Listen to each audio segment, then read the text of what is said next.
Ever catch yourself staring at your bank statement like, where did it all go? You're budgeting, tracking expenses, doing all the right things. Right. But it's like there's this invisible hand messing with your money mojo. It's true. And that, my friend, is the fascinating world of money psychology we're diving into today. I love it. We're tackling Morgan Housel's The Psychology of Money. And to break it down, we've got this awesome YouTube summary from Escaping Ordinary as our guide. Great video. Really gets to the core of it. Absolutely. So buckle up, because understanding this stuff might just be the key to unlocking a whole new level of financial freedom. You ready? Let's do it. Okay, so you might be thinking, can't I just be good with numbers? And sure, crunching those numbers is important, but... It's only part of the story. Exactly. Case in point, Warren Buffett, investing legend, right? Oh, absolutely. But get this, a whopping $81.5 billion of his $84.5 billion net worth earned after he turned 65. Wow. Hard to wrap your head around that. I know, right? It's mind-blowing. Now, imagine starting investing that late in life and reaching those heights. Talk about time being money. Right. It's like Einstein said, compound interest is the eighth wonder of the world. But what's fascinating is how Housel connects this to our psychology. We're terrible at grasping the power of slow and steady growth. It's true. Our brains want that instant gratification. Exactly. Buffett, he started young, let his money snowball for decades. It proves that time, not just genius, is a huge E factor. Patience is key. Huge. And that brings us to those deep-seated beliefs we have about money. It's like our financial DNA. We don't pop out with spreadsheets in our heads. Thankfully not. Right. But we do develop attitudes and habits based on our upbringing, our experiences, even the economic climate we were born into. Makes sense. Someone who grew up during, say, the booming 70s, seeing the stock market soar, will probably view investing way differently than someone who lived through, say, the 50s. Oh, absolutely. Context is everything. Right. And these deeply ingrained beliefs, they can really influence our choices, often without us even realizing it. It's true. Like if your parents were constantly worried about inflation. You're going to inherit that anxiety. Exactly. Recognizing those financial defaults, that's a huge step towards making more rational decisions. For sure. Awareness is key. And here's another thing. We're hardwired to focus on the negative, especially when it comes to money. Bad news always seems to grab our attention. It's primal. Think about it. A sudden threat, like a stock market crash, our brains go into overdrive. Problem-solving mode. Survival instincts kicking in. Exactly. But slow and steady progress, like medical advancements quietly saving millions over decades, that's less exciting, even if it leads to better outcomes in the long run. Out of sight, out of mind. Right. It's tough to fight those instincts, but Housel's point. To zoom out, look at the big picture. Things usually get better over time. He's right. It's about playing the long game. Exactly. And you know what else Housel talks about? The long tail effect. Have you heard of that? Rings a bell. It's like a few key events. Exactly. A small number of events or investments, even decisions, can have this huge GE impact on the overall outcome, way bigger than you'd expect. Right. It's not always about doing a million things right. Sometimes it's about a few big wins. Exactly. Housel uses the example of Heinz Berggren, this really successful art dealer. Okay, I know the name, but...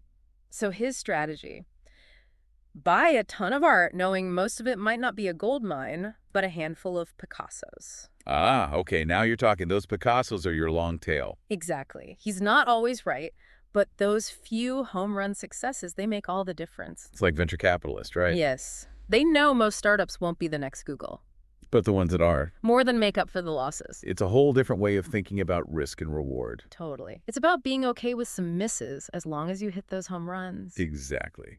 And that takes the pressure off a bit, don't you think? For sure. It encourages you to think differently, take calculated risks, diversify, recognize that failure. It's part of the process. Absolutely. Even Amazon, right? They've had some flops along the way. Fire phone, anyone. Right. But then you have Prime, AWS, those are game changers. And those game changers probably started as risky ideas too. Totally. It's about having that vision to stick with those potentially high-impact ideas even when they seem uncertain. It's tough though, right? Because you don't have a crystal ball. You don't know for sure what's going to be that long-tail success. For sure. So how do you apply this long-tail thinking to your own life, financially or otherwise? Well, for me, it's about staying open to new opportunities. Diversifying your skills and investments. Being okay with some things not working out. Exactly. And accepting that not every endeavor will be a grand slam. Love it. Okay, now let's talk about something that really resonated with me from the book, the difference between being rich and being wealthy. Ooh, good one. They're not always the same, are they? Not even close. I mean, being rich, it's often about what you can show. The fancy cars, the big house. Exactly. It's that outward display. But true wealth, that's about what you don't see. Having options. Freedom. Exactly. Having the freedom to make choices that align with your values. Spending time with loved ones. Pursuing passions. Or just having peace of mind. Yes. And I think we've all been there, right? Scrolling through Instagram, seeing those picture-perfect lives. And feeling that twinge of financial envy. Yes. But what if true wealth isn't about what you can show off, but what you have the freedom to do with your life? Now that's something to strive for. Right. It's about aligning your money with your values. 100%. Housel uses this crazy example Bernie Madoff. Oh man, the Ponzi scheme guy. Talk about a cautionary tale. Right. He had billions. But Housel argues it wasn't enough. He was on this hedonic treadmill, needing more and more to feel fulfilled. It's like that saying, more money, more problems. Yeah. Right. It's a reminder that even obscene wealth can't buy contentment if you haven't defined what enough means to you. So true. It's about finding that internal sense of enough. Yes. Defining it for yourself on your own terms, not based on what society tells you. Okay, speaking of needing more, the book uses this really interesting analogy for investing. It's like climbing a mountain. Have you ever thought about it like that? I like that. Okay, I'm intrigued. Tell me more. So you're climbing this mountain, right? You don't get to the top without a few scrapes and bruises. Right, there are going to be storms, wrong turns. Exactly. Moments where you're like, why did I even start this? Been there. But you accept those challenges as part of the journey, right? It's part of the deal. Investing, same thing. Too many people want that stolen car approach. High returns, no risk. Exactly. They want to take the gondola to the top of the mountain. Skip the hard work. I see what you're saying. It's tempting to look for shortcuts. Right. They see volatility in the market and they freak out, trying to time things perfectly, getting in and out to avoid any losses. But that's not really how it works, is it? Nope. You're basically trying to steal returns without paying the price of admission. And the prices. Accepting that there will be ups and downs, uncertainty, maybe a few sleepless nights.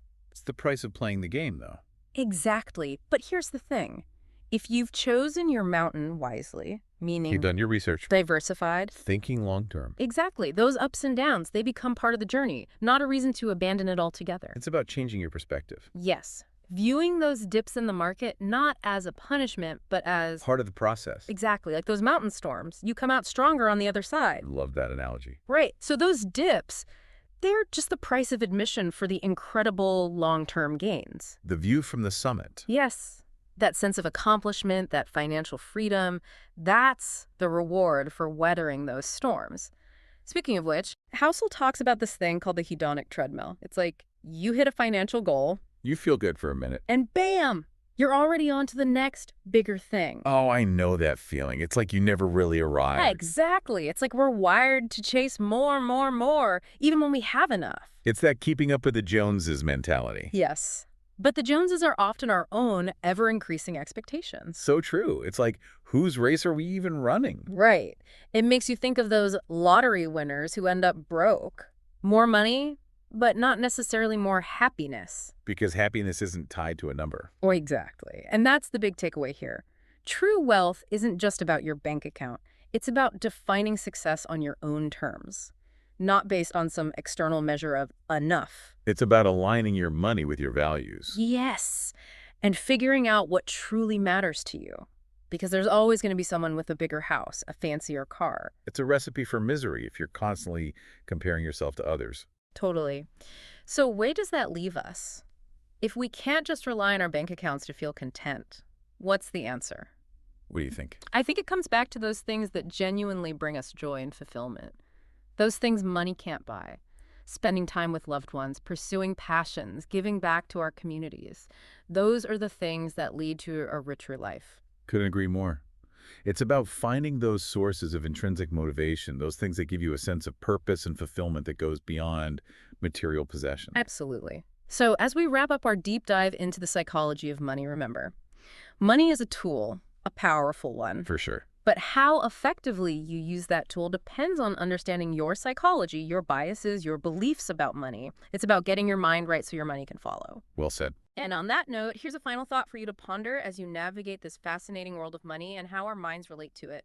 What's one financial habit you have that might be driven more by your past experiences or even your emotions than by rational thinking? It's something to chew on. Until next time, keep exploring, keep questioning, and happy investing.